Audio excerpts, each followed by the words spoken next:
Screen visible है? Yes sir. ठीक है, आप लोग मैटलैब ओपन कर लीजिए। आज हम लोग क्या पढ़ने वाले थे? Buck boost converters. चलिए हम लोग बक कन्वर्टर डिजाइन करते हैं अपना। ठीक, तो बक कन्वर्टर में सबसे पहले एक डीसी सोर्स चाहिए होगा, हमने चाहिए DC voltage source power system का चाहिए हमको, ये वाला चाहिए था। हमने बैटरी ले लिया है, उसके बाद एक स्विच चाहिए, तो मॉसफेट लेके चलते हैं, है ना। मॉसफेट मिल गया हमको, ठीक। और मॉसफेट बाद एक एंटी पैरेलल डायोड लगता है यहाँ पे, diode, power diode, diode diode आपका आएगा ये वाला डायोड आ गया, इस तरह से रहता है, ठीक है। और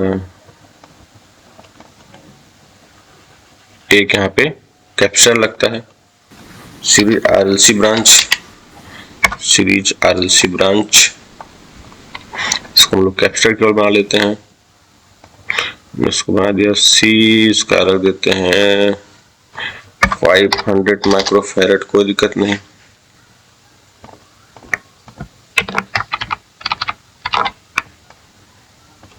इसके क्रॉस चेक लगाएंगे लोड, रेजिस्टिव लोड, जिसकी वैल्यू रख देते हैं लगभग 50 ओम रख लेते हैं, कोई दिक्कत नहीं। हमको जरूरत पड़ेगी एक करंट मेजरमेंट की और एक वोल्टेज मेजरमेंट की, एक पावर जीआई चाहिए होगा,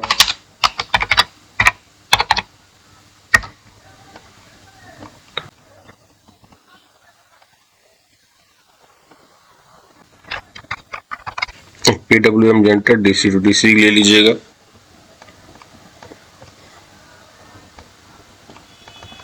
यहाँ पे हम लेते हैं कांस्टेंट, डैशबोर्ड से नॉब ले लेते हैं, एक बोर्ड में चले गए, वहां से हमने लिया नॉब,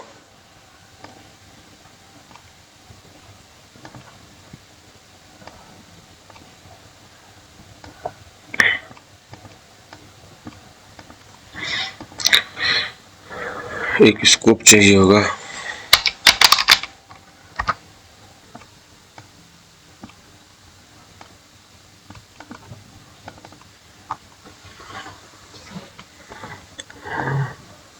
इसका फॉर्मेटिंग कर लेते हैं, background figure colour white, axis colour white, और जो लाइन कलर होगा इस एक्सिस का वो ये हो जाएगा, और रेड का 1 है, चैनल अप्लाई कर लेते हैं। चूंकि यहाँ पे 2 प्लॉट आएगा, लेआउट अलग अलग चूज कर लेते हैं इसका, ठीक है। स्टाइल में एक का दूसरे का कर लेते हैं, ब्लू कलर में 2 बिट्स कर लेते हैं, उसका भी ऑलमोस्ट रेडी है मतलब का।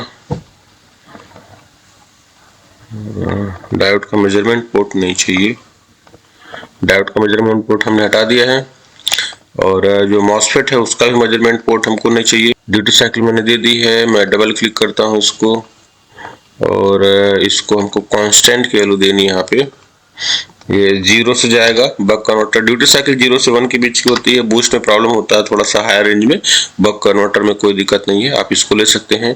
टिक लेवल जो है मैं यहाँ पे 0.1 का रखता हूँ, और मैंने अप्लाई कर दिया है। अब जो है इससे लिंक्ड है, अब ऑलमोस्ट रेडी है हम लोग का।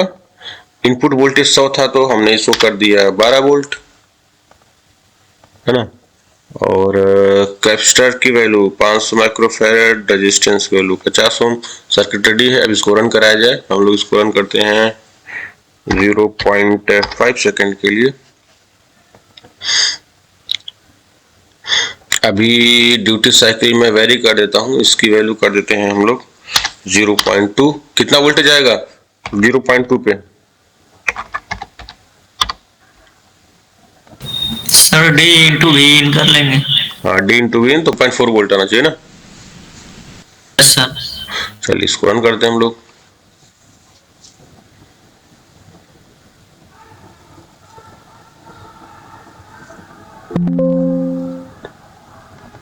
एवरेज वोल्टेज आपका 2.4 वोल्ट आना चाहिए। आ रहा है क्या?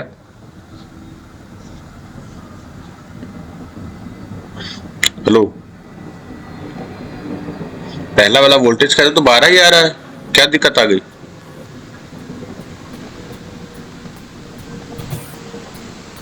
स्विचिंग फ्रीक्वेंसी 15 किलो हर्ट्ज हो गया।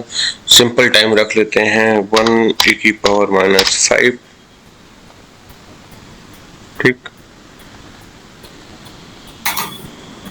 क्या दिक्कत आ रही है, कोई बताएगा? एनीवन? सर्किट सही सर है? डिजाइन पैरामीटर हाँ बोलिए। ईआर और कैपेसिटर की वैल्यू इस सर्किट में कोई एलिमेंट मिसिंग है क्या, बताइए। ER sir inductor. Very good.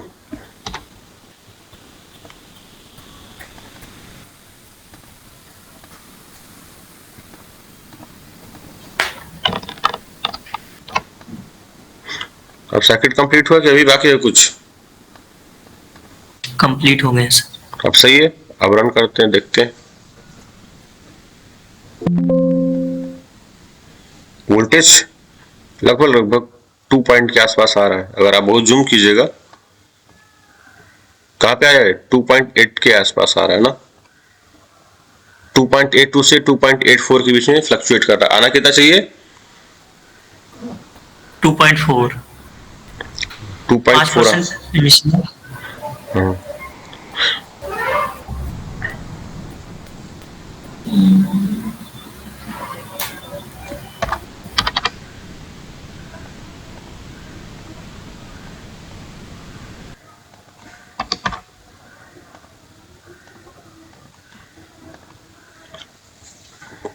क्योंकि मैंने यहाँ पे इंडक्टर और कैपेसिटर की वैल्यू जो है वो एट रैंडम ली है। अगर आप इसको ट्यूनिंग से करके देखेंगे तो ये बहुत स्मूथ आएगा। अभी देखिए ट्रांजिएंट थोड़ा बढ़ गया, लेकिन ये अप्रॉक्स जो है एवरेज वैल्यू दे रहा है आपकी ना। यस। तो ये इसी तरीके से आप चेंज करके मैनेज कर सकते हैं। अगर आपका सही से डिजाइन किया होगा पैरामीटर, डिजाइन पैरामीटर कैसे होता है वो मैं आपको बाद में बताऊंगा। अभी उसमें एक लेक्चर पूरा मुझे लग जाएगा, एक लेक्चर से ज्यादा टाइम लगेगा। किसी दिन डबल क्लास एक साथ रखते हैं ना, तो उस दिन थोड़ा अच्छा आएगा, मजा आएगा पढ़ने में। ऐसा पॉसिबल है, बच्चे बैठ सकते हैं, अदर लोग कोई प्रॉब्लम नहीं है ना। No sir. तो किसी दिन एक साथ 2-3 क्लास लेते हैं, उस दिन ज़्यादा अच्छा रहेगा पढ़ाने में। अब देखिए ये मैं INF करके रन कर दे रहा हूँ, और इसका आउटपुट वोल्टेज एक एवरेज यहाँ पे लगाते हैं, एवरेज नहीं ऐसे ही रन करते हैं। यहाँ पे मैं इसका ड्यूटी साइकिल कर देता हूँ 0.5 मैंने कर दिया है, और इसको मैंने रन कर दिया है। इसका आउटपुट वोल्टेज कितना आना चाहिए? 6 के आसपास आ रहा है, देखिए सही है। यस। ये ट्रांजिएंट आ रहा है स्टार्टिंग में, उसको सप्रेस करना है। लोड की वैल्यू थोड़ा सा बढ़ा लेते हैं, हालांकि लोड नहीं चेंज करना चाहिए मुझे। ट्रांजिएंट आ रहा है, इसका मतलब है कि इनिशियल में वोल्टेज ज्यादा जा रहा है ना।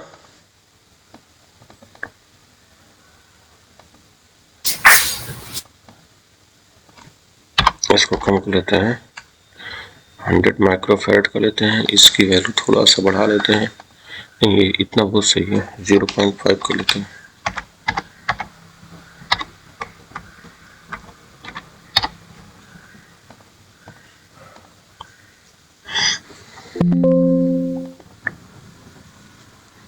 लगभग लगभग ठीक आ रहा है, थोड़ा सा इसका ट्रांजिएंट हैवी जा रहा है।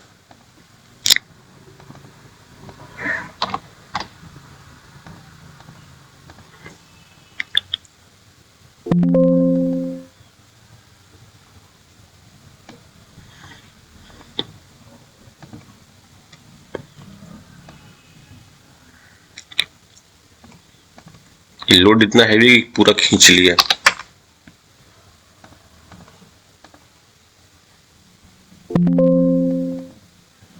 अब ठीक है, ये थोड़ा बहुत रहेगा रिपल, इसको और फिल्टर कर सकते हैं। इंडक्टर की वैल्यू तो ठीक है, इसकी वैल्यू को और बढ़ा लेंगे तो हो जाएगा 1000 माइक्रोफैराड का। लो वोल्टेज का लगा लेंगे 25 वोल्ट, 1000 माइक्रोफैराड 1200 माइक्रोफैराड आता है। अब लगभग स्मूथ आ रहा है। 1500 माइक्रोफैराड कर देते हैं।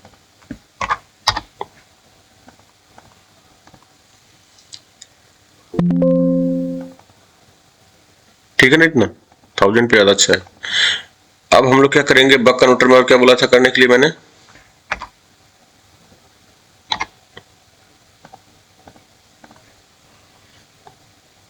यहाँ से ड्यूटी साइकिल कैसे मैनेज कर सकते हैं डायरेक्टली, ये चेक कर लेते हैं। देखिए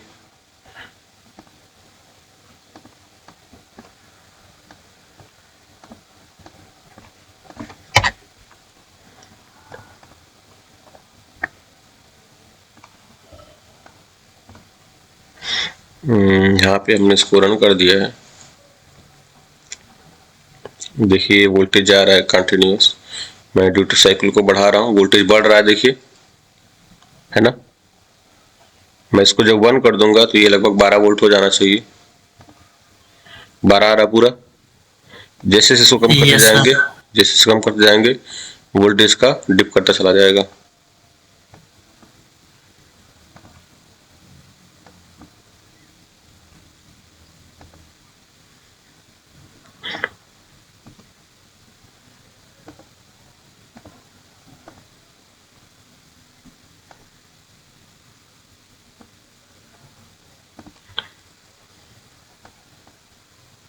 इंडक्टर के स्टोर वैल्यू ज्यादा लगता है, वो रिपल ज्यादा क्रिएट कर दे रहा है।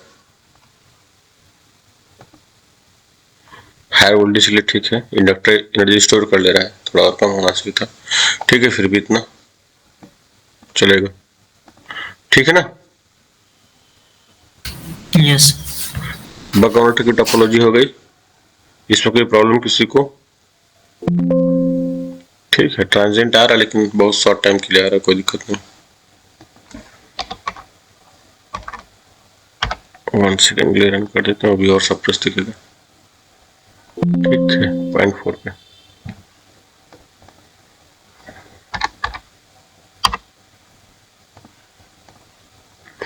चलिए बूस्ट राउटर कर लिया जाए इसके बाद। Yes sir. अच्छा, इसको सेव कर लेता हूँ बक कन्वर्टर के नाम से।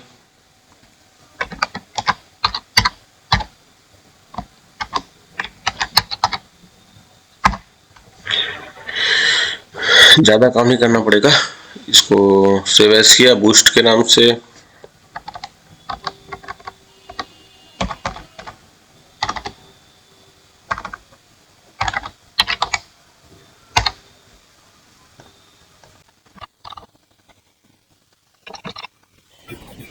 सर बूस्ट कन्वर्टर में पहले एनर्जी को स्टोर करेगा इंडक्टर फर्स्ट साइकिल में जी पॉजिटिव हाफ के लिए। जी जी, पॉजिटिव हाफ होता ही नहीं, ये डीसी होता है। हम उसमें ऑन साइकिल और ऑफ साइकिल में डिसाइड करते हैं। Yes sir.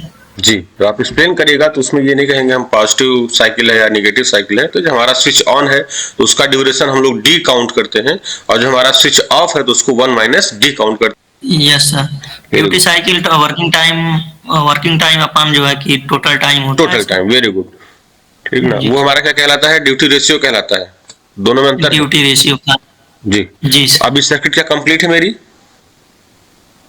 हाँ हाँ सर कंप्लीट। चलिए, बूस्ट कन्वर्टर का फॉर्मूला होता है V out equal to V in divide by 1 minus D. जो बूस्ट कन्वर्टर का फॉर्मूला होता है वो क्या कहता है, V underscore out equal to V in divided by bracket में 1 minus D. 1 minus capital D. ठीक है ना, इसको थोड़ा बड़ा कर देते हैं ताकि बच्चों को भी दिख जाए। कंट्रोल ए कर दिया, इसको थोड़ा सा ये भी देखिए, आप सीखते रहिएगा कि कैसे करते हैं अगर हमको कुछ लिखना होता है यहाँ पे। ठीक है ना, और इसको अगर लिखना है तो यहाँ पे हम वी इन से इसको डिफाइन कर सकते हैं, वी अंडरस्कोर वी इन ही हो गया। ठीक है, क्या सिंबल यहाँ पे 12 वोल्ट कर सकते हैं, V in equal to 12 volt, तो V in equal to 12 volt हमने यहाँ पे लिख दिया।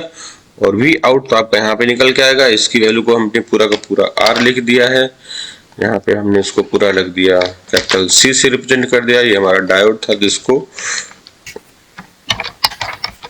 डायोड को डी ही लिखने देते हैं, डी लिख देते हैं, कोई दिक्कत नहीं, थोड़ा सा कंफ्यूजन मत होएगा। कैपिटल डी से डायोड है मेरा, और ड्यूटी रेशियो जो आ रहा है मैं उसको यहाँ पे पल्स है मेरा ड्यूटी साइकिल का, तो इसको मैं स्मॉल डी कर दे रहा हूँ। अरे स्मॉल डी बजाय कैपिटल होगा,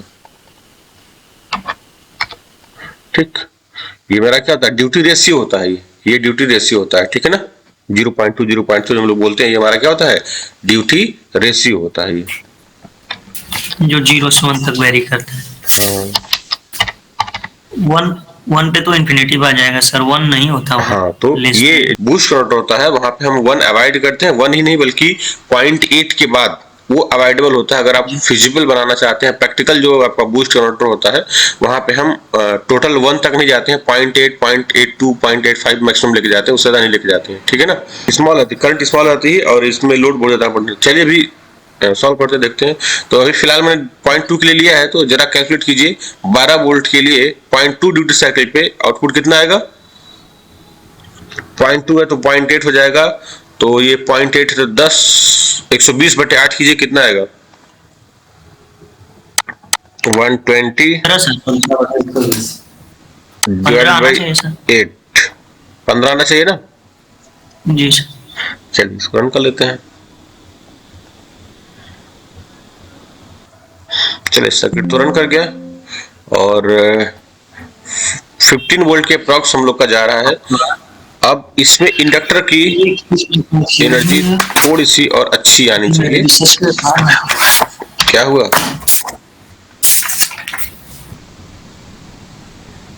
इसको मैंने रन कर दिया है, और ये आपका 15 वोल्ट के अप्रॉक्स जा रहा है। थोड़ा सा एरर आ रहा है, रिपल आ रहा है, बहुत ज्यादा हो जा रहा है, रिपल इतना नहीं आना चाहिए कभी भी। इंडक्टर को कम ही रखते हैं, देखते हैं कितना दिक्कत आती है।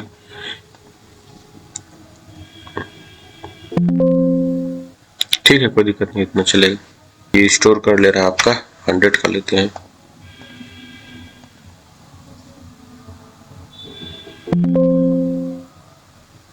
ठीक है, स्मूथ आ रहा है, लगभग ठीक है ना 15 वोल्ट, अब सही है। Yes sir. इसकी वैल्यू कम कर दीजिए और से हो जाएगा।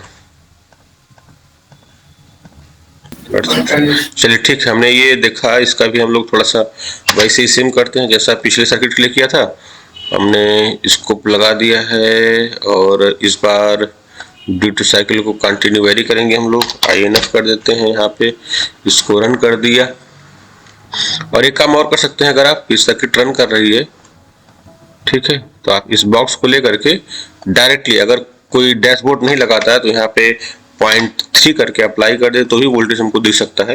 देखिए यहाँ पे जंप हुआ वोल्टेज का, मैंने यहाँ से 0.4 कर दिया। मैं इसका फिर से एक बार देख रहा हूँ वोल्टेज, जिसमें ठीक है 20 के आसपास जा रहा है वोल्टेज, देखिए 12 से 20 वोल्ट आ गया है अप्रॉक्स। मैंने 0.5 कर दिया, इसको मैं फिर से अप्लाई कर दिया, वोल्टेज और बूस्ट हुआ है। ये एक्सिस लगता है मुझे डिफाइन करनी पड़ेगी, एक मिनट, इसको स्टॉप करते हैं और इसके सेटिंग में चलते हैं। मैनुअल है, ऑटो कर लेते हैं इसको अप्लाई, ठीक है। और एक बार ये 0.5 पे केवल हम लोग 1 सेकंड के लिए रन करके देखते हैं क्या आ रहा है, ट्रांजिएंट ज्यादा आ रहा है क्या, ठीक है। 12 वोल्ट से लगभग ये 22-23 वोल्ट तक गया है। 0.8 पे लेके चलते हैं, देखते हैं क्या आ रहा है 0.8 पे। मैंने इसको रन कर दिया, 45 वोल्ट के आसपास जा रहा है। मैंने इसको 0.9 कर दिया। ये तो सिमुलेशन है, इसमें प्रॉब्लम नहीं है, लेकिन जब आप प्रैक्टिकली कीजिएगा तो प्रॉब्लम आ जाएगा। देखिए हम लोग बक बूस्ट करते हैं, बक बूस्ट में क्या चेंज आता है, जिसमें बक बूस्ट दोनों रहता है वो क्या चेंज आता है। ये बूस्ट का भी सेव हो गया, हम लोग इसको सेव एज करते हैं, बक बूस्ट दोनों के लिए सेव होता है बक बूस्ट में। सर आपका IGBT जो स्विच है सर, वो आपके इंडक्टर की जगह आ जाएगा और पैरेलल में आ जाएगा कैपेसिटर, वो IGBT की जगह जो है कि आपका इंडक्टर आ जाएगा सर। अच्छा,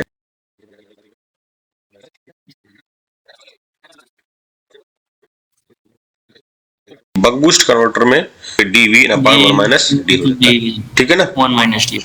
जी सर। चलिए यहाँ पे हम पहले इसको लेके चलते हैं 0.2 के लिए, तो अभी बक करवाते हैं। तो इसका वोल्टेज कितना आना चाहिए 0.2 पे, जरा कैलकुलेट कीजिए।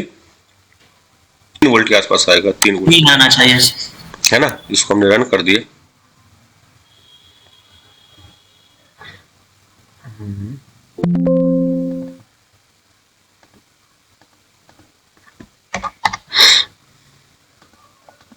क्या प्रॉब्लम आ रही है, कोई बताए?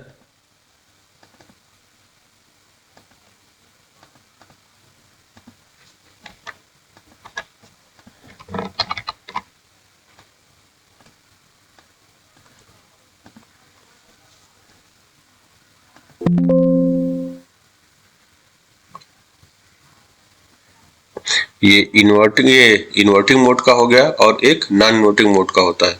ये तो सर पैरामीटर के इफेक्ट हैं जो दिख रहे हैं, फ्लक्चुएशन। पैरामीटर का इफेक्ट तो सही है, पर फिर भी इस वोल्टेज जो है अभी तो ठीक है, मतलब कि हमने नॉन इन्वर्टिंग मोड लिया हुआ है। अगर इसमें वोल्टेज को रिवर्स कर देंगे तो ठीक है, कोई दिक्कत नहीं, लेकिन फिर भी ज्यादा आ रहा है ना फ्लक्चुएशन, इतना ही आना चाहिए। जी सर। क्योंकि सप्लाई अगर ये ऑन होगा तो इंडक्टर जो भी एनर्जी भेजेगा वो इस डायरेक्शन में भेजेगा। तो ये आपका फिलहाल जो मैं अभी बनाया हूँ डायोड रिवर्स करके, ये आपका इन्वर्टिंग मोड का आउटपुट है। तो इन्वर्टिंग मोड में आपका वोल्टेज देखिए लगभग 3 के आसपास जा रहा है, कोई दिक्कत नहीं है। करंट की डायरेक्शन भी हमको रिवर्स दिखानी पड़ेगी, क्योंकि करंट आपका हमेशा इस तरफ से जाएगा, इंडक्टर जो एनर्जी स्टोर कर रहा है वो इस तरफ से जाएगा, है ना। यस। थोड़ा वोल्टेज बढ़ा के देखते हैं, 0.3 कर लेते हैं, वोल्टेज थोड़ा और बढ़ेगा। वोल्टेज बढ़ गया है, लगभग 4.5 या 5 के आसपास जा रहा है। इसको बूस्ट करके देखते हैं, 0.5 से ऊपर लेके चलते हैं। 0.5 एक ऐसा होता है जिसपे रिपल सबसे ज्यादा आती है इस ड्यूटी साइकिल पे। ये रन हो गया, हम इसको 0.65 पे लेके चलते हैं, देखते हैं क्या आता है रिजल्ट। अब ये बूस्ट की तरह काम करने लगा, देखिए। और 0.5 पे ये सीधे सीधे 0.5 पे ये क्या होगा, ना बक होना बूस्ट होगा। करके देखिए, 0.5 ऊपर 0.5 नीचे कट जाएगा, वी इन के बराबर आना चाहिए। जी सर, 12 आ रहा है। 12 वोल्ट के आसपास आ रहा है, कोई दिक्कत नहीं। यस। और जैसे इसके ऊपर जाएंगे आपका बूस्ट करने लगेगा, ठीक है ना। यस। यहाँ पे करंट का भी डायरेक्शन आप रिवर्स कर लीजिए, नहीं तो सर करंट माइनस में आ रही थी मेरी। तो इसको मैं कंट्रोल आई कर देता हूँ, इन्वर्ट हो चुका है मेरा। तो हमेशा इसमें जिधर से करंट फ्लो होती, जिधर से इंटर करती है, करंट मेजरमेंट में जहां से करंट इंटर कर रही है उधर प्लस टर्मिनल लगाया जाता है, ठीक है ना। करंट इसका मतलब है कि इस डायरेक्शन में फ्लो कर रही है, इस डायरेक्शन फ्लो कर रही है, ठीक है। यस। तो आपका करंट भी पॉजिटिव दिखेगा यहाँ पे और वोल्टेज पॉजिटिव दिखेगा। बक बूस्ट कन्वर्टर भी हो गया, हमने बक पढ़ लिया, बूस्ट पढ़ लिया, बक बूस्ट पढ़ लिया। और कौन सा कन्वर्टर पढ़ना आप लोग को, बोलिए, कोई और डिमांड हो तो बताइए। सर ठीक है, मुख्य 3 हो गए। चलिए एक वैसे टारगेट तो लेके बहुत सारे कन्वर्टर। मैं आज आप लोग को पीआईडी का वो पीआईडी कंट्रोलर पढ़ा देता हूँ, ठीक है ना। अभी टाइम मेरे पास सफिशिएंट, अभी हाफ आवर का है। तो जी। आज हम लोग इसमें पीआईडी कंट्रोल करना सीखेंगे। तो मैं बक पे कराना चाहूंगा, बक पे थोड़ा सा अच्छा आएगा आप लोग को, ठीक है। तो मतलब ओपन करते हैं हम लोग, अपना बक खोल लेते हैं, बक कन्वर्टर। चलिए, पीआईडी का मतलब क्या हो गया कि इसमें हम एक कंट्रोलर लगा रहे हैं जो मेरे इनपुट को, सेट पॉइंट को क्या करेगा, ट्रैक करेगा, यही ना। जी sir, proportional integral derivative. Very good. वो आपका ड्यूटी साइकिल खुद ही मैनेज करेगा कि कैसे आएगा।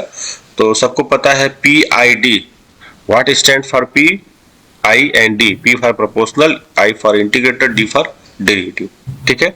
तो आप लोग को अगर आपने थोड़ा सा भी पीआईडी कंट्रोलर के बारे में पढ़ा होगा तो आपको आइडिया होगा कि जो डी कंट्रोलर होता है वो ट्रांजिएंट ज्यादा लेके आता है और सेट पॉइंट से डेविएट कर देता है।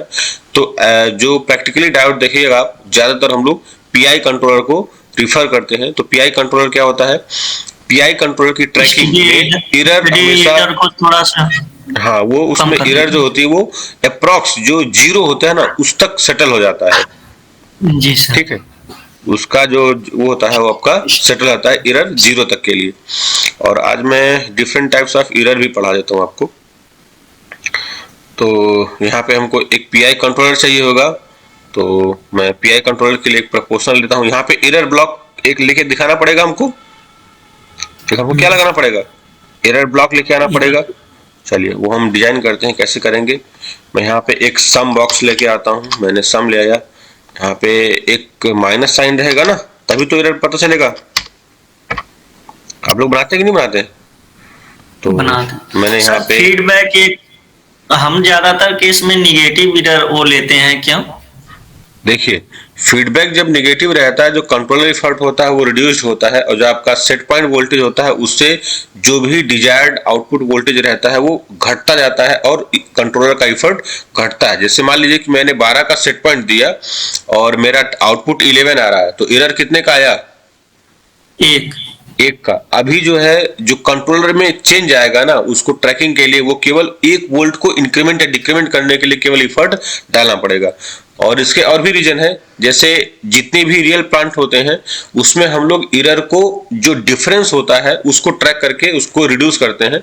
बाकी पॉजिटिव एरर के लिए आपका ऑक्सीलेटर होता है, जो है ना, जहां पे आपका ऑक्सीलेशन ज्यादा होता है, उस प्रैक्टिकली में केवल एक ऑसिलेटर ऐसा जहां पे पॉजिटिव फीडबैक लिया जाता है।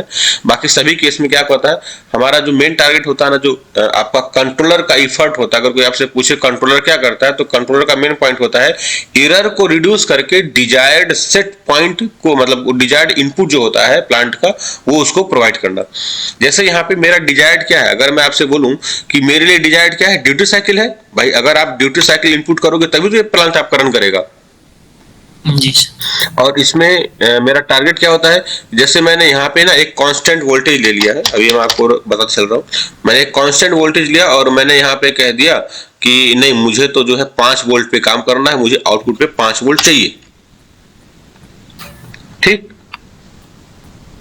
अब आपने 5 वोल्ट इनपुट कर दिया, या तो आप फिर कैलकुलेट करो कि भाई 5 वोल्ट के लिए ड्यूटी साइकिल कितनी आनी चाहिए, तो आप उसको फिक्स ड्यूटी साइकिल दे दीजिए। लेकिन इन केस क्या हो कि अगर यहाँ पे कुछ ऐसा हो रहा है कि वो ट्रांजिएंट आ रहा है और किन्हीं रीजन से ये जो वैल्यू है वोल्टेज की वो चेंज हो रही है, या कुछ भी चेंज हो रहा है, अभी हम करके दिखाएंगे, या लोड ही चेंज हो रहा है आपका, तो उसका इफेक्ट आपका वोल्टेज पे आएगा। तो वो मैं ये चाहता हूं कि जो मेरी प्लांट की अनसर्टेनिटीज होती हैं, नॉइज होता है या डिस्टरबेंस होता है, उनकी वजह से भी जो भी डिस्टरबेंस आ रहा है सर्किट में, इररेस्पेक्टिव ऑफ दैट पैरामीटर्स, दो आपका आउटपुट वोल्टेज आए वो 5 कांस्टेंट रहे। क्लियर है? तो मैंने यहाँ पे एक आउटपुट इनपुट वोल्टेज ले लिया और उसको किससे कंपेयर कराना है मुझे, मेरे आउटपुट वोल्टेज से। ठीक है, यहां तक ठीक है, कोई दिक्कत नहीं? No sir. और मैं इस पूरे प्रक्रम को एक सबसिस्टम में कन्वर्ट कर लेता हूं। यहाँ पे देखिएगा जब इस सेट होगा तो डॉट पे आएगा, तो यहाँ पे देखिए क्रिएट सब सिस्टम दिख रहा है, ये सब लोग कीजिएगा, दिख रहा है कि नहीं? यहाँ पे जो डॉट बन रहा है, डॉट पे जाएगा तो यहाँ पे क्रिएट सब सिस्टम आ जाएगा। तो ये आपने सिंपली क्या किया, एक सब सिस्टम बना लिया। ठीक है, अब मैं चाहता हूं सब सिस्टम की बनी बनाई लाइब्रेरी भी आती है सर? सब सिस्टम अपने से बनता है। ठीक है, अब देखिए मेरे पास एक वोल्टेज है ना, तो मैं चाहता हूं कि एक आपका वोल्टेज आउटपुट हो, एक करंट है, तो मुझे, मैं ये स्कोप ले लेता हूं बाहर, थोड़ा सा अच्छा रहेगा। और मैं यहाँ पे स्कोप लगा लिया अपना बाहर में। तो अब मेरा यहाँ पे देखिए, ये मेरा जो सब सिस्टम है, ये मैंने सब सिस्टम क्रिएट किया और फॉर्मेट में जाके मैं कंटेंट प्रीव्यू ऑफ कर देता हूँ। अब थोड़ा ठीक दिख रहा है। तो यहाँ पे मैंने स्कोप ले लिया है, तो मैं ऊपर करूंगा रेफरेंस, और इसका जो 2 पार्ट था उसको सिंगल लेआउट कर देता हूँ ताकि कंपेयर करने में आसानी हो। दोनों सिग्नल को एक ही प्लॉट में लेके आना मुझे। इसको कर दिया क्लोज। इसमें मैं पहला जो रखूंगा, मैं अपना रखूंगा किसको, रेफरेंस को रखूंगा। तो मेरा ये मुझे देखना है कि रेफरेंस मेरा ट्रैक हो रहा है कि नहीं हो रहा। अभी क्या मैंने यहाँ पे पीआई कंट्रोलर लगाया है? नो सर, नहीं लगाया है। पीआई कंट्रोलर जहां भी लगेगा, अगर आपने कंट्रोल सिस्टम पढ़ा होगा अच्छे से, तो आपको बताया जाता है कि आपका एक सेट पॉइंट होता है, एक सम होता है। यहाँ पे आपका सेट पॉइंट सिग्नल जाएगा, रेफरेंस सिग्नल इसको बोलते हैं। इस वाले लाइन को क्या बोलेंगे, रेफरेंस सिग्नल, रिफरेंसिंग। यहाँ पे आएगा आपका एरर आएगा, ये आपका फीडबैक पार्ट है, ये वाला फीडबैक पार्ट है। तो जो यस आपका एरर प्रोड्यूस हो रहा है, एरर और प्लांट का इनपुट, उसके बीच में कंट्रोलर आता है। अभी आपके प्लांट को एरर ही इनपुट हो रहा है, इसका मतलब यहाँ पे कहीं आपका एक बॉक्स आएगा। तो अभी हम क्या करते हैं, तो मैटलैब का दिया रहता है पीआईडी, उसको लेके चलेंगे हम लोग, है ना। बाद में मैं आपको सिखाऊंगा कि पीआईडी अपने से कैसे बनाते हैं, अभी सिखा देते हैं, कोई दिक्कत नहीं है। पीआईडी मैंने लगा दिया है, इसका मतलब कि अब यहाँ पे मैं सिग्नल का नाम लिखते जा रहा हूँ। यहाँ पे एरर सिग्नल होगा, देखिए, ठीक है। यहाँ पे आपका आउटपुट जो होगा वो यू होगा, जिसको हम लोग बार बार बोलते हैं कि ये प्लांट का यू है और ये सी है। कंट्रोल्ड आउटपुट सी हो गया आपका ये, और यहाँ पे आएगा आपका रिफरेंस आर आएगा, ठीक है। अब सब लोग कंट्रोल सिस्टम से रिलेट कर पा रहे होंगे चीजों को। ये आपका रेफरेंस सिग्नल हो गया, ये आपका एरर हो गया, ये आपका यू हो गया, और ये आपका कंट्रोल आउटपुट हो गया, ठीक है ना। कोई दिक्कत यहाँ पे? Yes sir. No sir. इसको यहाँ पे कर लेते हैं ताकि कंपेयर करने में आसानी रहेगा हमको। अभी मैंने पीआईडी में कुछ भी इनपुट नहीं किया है, मैंने सिर्फ कहा कि ये पीआईडी कंट्रोलर है मेरा, मैं पीआईडी को हटा करके केवल पीआई कर दे रहा हूँ। अभी आपको पता लगेगा, ये प्रोपोर्शनल और इंटीग्रल की वैल्यू को मुझे नहीं पता है कि कितना वैल्यू होना चाहिए, ठीक है। तो अभी मैं केवल इसको जस्ट अप्लाई कर रहा हूँ, मैं यहाँ पे ट्यून कर दे रहा हूँ। ये अभी अपने आप उसको देखिए बैकग्राउंड में आपके ये पूरे सिस्टम को रन कर रहा है, ठीक है। प्लांट को लिनियराइज किया, और जो डिजायर्ड वैल्यू ऑफ पी और आई होगा वो उसको कर देगा। ऑटो ट्यूनिंग से ले लेगा सर। हाँ, वो ऑटो ट्यूनिंग से वहां से ले लेता है, जी सर। क्योंकि पीआईडी इसको ट्यून नहीं कर पा रहा है। देखिए, अगर ये आपका ट्रांसफर फंक्शन होता, अगर आपके पास बक कन्वर्टर का ट्रांसफर फंक्शन है, तो आप इजी वे में कर पाएंगे। जब प्लांट में हम पीआईडी लगाते हैं तो यहाँ पे ना इसको वो मिलता है, ये स्विच की वजह से इसको प्रॉब्लम होता है, ये आपको लिनियराइज नहीं कर पाता है। अगर आपके पास इसका ट्रांसफर फंक्शन है बक कन्वर्टर का, तो किसी को बक कन्वर्टर का ट्रांसफर फंक्शन याद है क्या होता है? खैर, हम लोग मैनुअली करके देखते हैं, है ना। तो प्रोपोर्शनल का 1 रखते हैं और इंटीग्रल का 1 रख के देखते हैं क्या हो रहा है, ट्रैक हो रहा है कि नहीं हो रहा। मैंने रन कर दिया है, देखते हैं कि रेफरेंस से कितना एरर आ रहा है। अच्छा, यहाँ पे ना डिस्प्ले लगा लेते हैं हम लोग, तो आसानी से हम लोग को डिस्प्ले ब्लॉक से दिखता रहता है कि एरर कितनी आ रही है, ड्यूटी साइकिल कितना जनरेट हो रहा है। अभी कभी भी आप कंट्रोलर लगाइए, एक चीज मैंने मिस कर दी है, यहाँ पे आप सैचुरेशन ब्लॉक लगा दीजिए। तो मैंने बाउंड किया कि ये मेरा पूरा सर्किट में इसका ड्यूटी साइकिल जो है 0.8 से ज्यादा ना जाने पाए, है ना। मैं सेफ लिमिट में इसको रन कर रहा हूँ। देखिए, ये ट्रैक हो गया, 1.4 सेकंड में ट्रैक किया है ना। जी सर। और मैं इसमें आई की वैल्यू को थोड़ा सा बढ़ा देता हूँ, देखिएगा काम करता है कि नहीं काम करता है। अभी मैं जस्ट हिट एंड ट्रायल पे काम कर रहा हूँ, थोड़ा सा पहले हो गया ट्रैक, 1 पे आसपास हुआ है सर। चलिए आई की वैल्यू को 5 किया, प्रोपोर्शनल को यहाँ पे 2 कर लेते हैं, देखते हैं।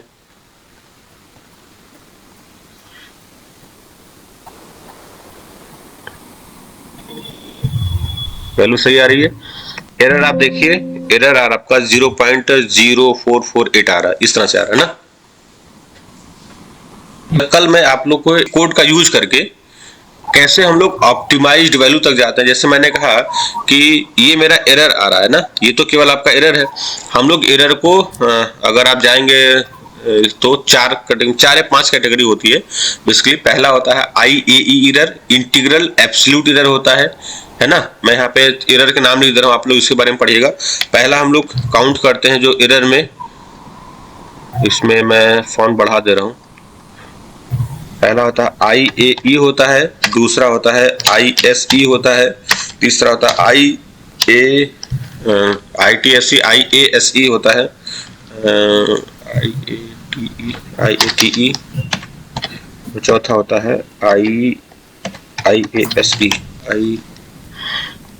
इंटीग्रल स्क्वायर टाइम इंटीग्रेशन, ठीक है। होता क्या है, इसमें जो भी वैल्यूज आ रही हैं उनकी एब्सोल्यूटली आता है, वो चाहे पॉजिटिव हो चाहे नेगेटिव, तो वो हमारा IEE आ जाता है। आई स्क्वायर में क्या होता है कि जो भी एरर आती है उसका हम स्क्वायर काउंट करते हैं कि कितना मेरा एरर आ रहा है। वो स्क्वायर इसलिए कहता है, उसमें हम लोग पॉजिटिव या नेगेटिव, हमारा ये होता है कि मीन पॉइंट से डेविएशन कितना जा रहा है। IATE में क्या होता है, एब्सोल्यूट टाइम इंटीग्रल वो होता है ये। तो टाइम के साथ साथ में जो भी एरर होती है उसके साथ में हम टाइम का मल्टीप्लाई करते जाते हैं। जैसे जैसे टाइम बढ़ेगा ना, वो कंटिन्यूअस इंक्रीमेंट दिखाएगा कि कुमुलेटिव जो होता है, इसे हम अगर बोलेंगे ना कि टाइम के साथ में वो सम अप करता चला जाएगा कि इस मोमेंट में इतना था, आगे वाले मोमेंट का एरर, फिर उसके बाद वाला मोमेंट का एरर, वो सबको सम अप करता चला जाता है। तो वो आपका टाइम इंटीग्रल कहलाता है। ऐसे ही एब्सोल्यूट का इंटीग्रल होता है, फिर आपका स्क्वायर का इंटीग्रल होता है। ठीक है ना? यस। तो ये हम कल आपको इसका दिखाएंगे। तो अभी मैं इसका एब्सोल्यूट का इंटीग्रल आपको दिखा दे रहा हूँ कैसे आता है ये।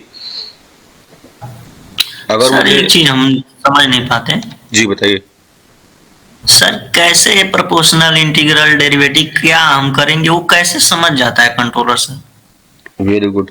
पीआई कंट्रोलर के बारे में अगर हम आपसे पूछें, चलिए कंट्रोलर हटा देते हैं, ये अगर मैं ये बॉक्स यहाँ से हटा दूं और आपसे पूछूं कि अगर मुझे इस एरर को रिड्यूस करके यू तक जाना है, एरर Yes, आपका sir. यहाँ पे आ रहा है, देखिए 0.0448 आ रहा है। भाई कोई एक पैरामीटर रहा होगा किसी प्रीवियस वैल्यू के लिए, और आपका ये क्या है, डिजायर्ड ड्यूटी साइकिल। या ऐसा मैं कहूं कि अगर मैं कहता हूं कि प्लांट का आउटपुट आपका जो भी होगा वो कहां से कहां तक वेरी करेगा, 0 to V in.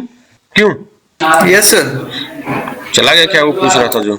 Sir internet connection मेरा लॉस हो गया था सर थोड़ा। हाँ ठीक है। देखिए अभी क्या होता है कि जो आपका आउटपुट वोल्टेज है, अगर आपने बक कन्वर्टर लिया है तो उसका वेरिएशन कहां से कहां सकता है, 0 से वी इन तक हो सकता है। यस तो यही आपका इनपुट बन के आएगा, यहाँ पे फीडबैक के फॉर्म में तो यही आएगा ना। तो मैक्सिमम एरर यहाँ पे कितनी हो सकती है? जो सेट वैल्यू होगी उसके बराबर हो सकती है मैक्सिमम। अगर मैं कह रहा हूं सेट वैल्यू आपने यहाँ पे जो भी रखा उसमें से आपका आउटपुट आएगा वो माइनस होगा।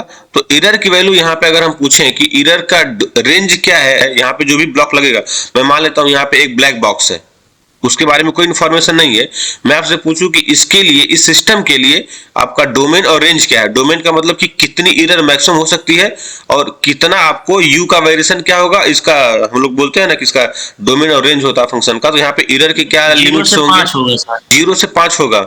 जी सर। कैसे पता आपको? मिनिमम 0 होगा जब कोई आउटपुट सेट वैल्यू के बराबर मिलेगी सर। और जो अगर सेट वैल्यू, या तो जो है कि हमको आउटपुट मिल नहीं रहा हो तो आपका पूरा सिग्नल एरर जनरेट होगा 5। ठीक है। और यू कहां से कहां तक फ्लक्चुएट करेगा? 0 से 5 तक। यू एरर नहीं, उसका आउटपुट। यहाँ पे जो आप बॉक्स यहाँ पे जब बनाएंगे तो उसका आउटपुट तो यू ही होगा ना। अरे भाई यू क्या है, ड्यूटी साइकिल है, तो जो ड्यूटी साइकिल का डोमेन होगा वही होगा ना इसके लिए यू। Ji sir. तो यहाँ पे मैं एक गेन की तरह काम कर रहा हूं कि जो ये प्रिडिक्ट करेगा कि मुझे एरर को इनहेंस करके ये आउटपुट लेके आना है। ठीक है? तो ये एक्चुअल में एक गेन होता है। जो आपका पीआई कंट्रोलर या कोई भी कंट्रोलर होता है वो क्या होता है, एक गेन होता है। अब अभी अगर आप पढ़िएगा, अगर आप एडप्टिव नहीं पढ़ रहे हैं, केवल एक सिर्फ कंट्रोलर पढ़ रहे हैं, तो वहां पे उसकी भी अपनी एक लिमिट होती है कि इतने ही एरर तक कोई सप्रेस कर पाएगा या इतने ही जो अनसर्टेनिटीज होती हैं। ये क्लासिकल कंट्रोल का पार्ट है। अभी आप जो पढ़ रहे हैं क्लासिकल कंट्रोल का पार्ट है कि मैंने जितना सेट पॉइंट दिया उसको ट्रैक करने के लिए बेसिकली मुझे यहाँ पे एक सिर्फ गेन की जरूरत है। अगर वो गेन मैं सही से रीड कर पा रहा हूं। अब देखिए पीआई का फर्क क्या हो जाता है, पीआई में एक प्रोपोर्शनल है जो सिर्फ ये बताता है कि करंट टाइम पे जो एरर आ रही है उसको गेन को, जैसे मैं अगर बोलूं ना कि सपोज आपने कहा कि 0 से 5 तक एरर आ रहा है, तो यहां पे सपोज मैं मान लेता हूं कि एरर की वैल्यू 1 है और मुझे 1 अगर एरर आ गया है तो उस करस्पॉन्डिंग 1 के लिए पहले तो कोई वोल्टेज रहा होगा तभी ना आया। इसका मतलब 4 वोल्टेज रहा होगा तभी एरर मेरा 1 आया है। तो अब जो ड्यूटी साइकिल करंट की थी उसमें मैं उसके रिस्पेक्टिव में अगर 4 आउटपुट है और 5 बनाना है, तो जितना मेरा एरर 1 आ रहा, 1 वोल्ट के लिए ड्यूटी साइकिल में कितना चेंज किया जाए वो मेरा प्रोपोर्शनल मैनेज करेगा कि अब इतना मैं वोल्टेज में जो आपका वो है गेन है उसमें मल्टीप्लाई कर देंगे तो ड्यूटी साइकिल पहले वाले से उतना टाइम बढ़ जाएगा तो आपका आउटपुट मिल जाएगा 5 का।